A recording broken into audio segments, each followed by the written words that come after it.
இயேசுவே நன்றி, வாழ்வு தரும் வார்த்தைக்கு.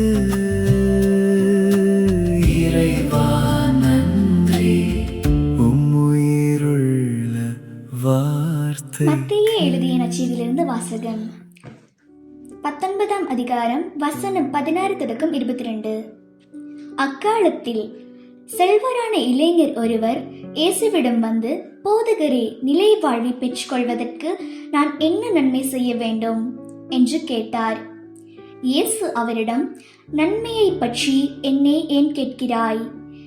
நல்லவரே ஒருவரே, நீர் வாழ்வடைய விரும்பினால் கட்டளைகளை கடைபிடியும் என்றார்.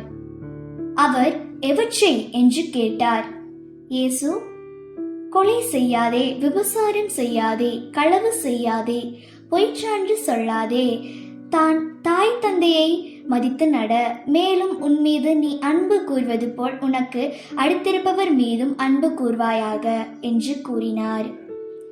அந்த இளைஞர் அவரிடம், இவை அனைத்தையும் நான் கடைபிடித்து வந்துள்ளேன், இன்னும் என்னிடம் குறைபடுவது என்ன என்று கேட்டார்.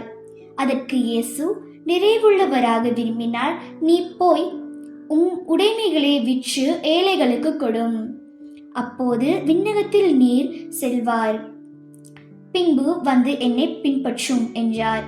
அவர் சொன்னதை கேட்ட அந்த இளைஞன் வருத்தத்தோடு சென்று விட்டார், ஏனெனில் அவருக்கு ஏராளமான சொத்து இருந்தது. இது நம் ஆண்டவர் வழங்கும் அருள்வாக்கு. கிறிஸ்துவே உமக்கு புகழ்.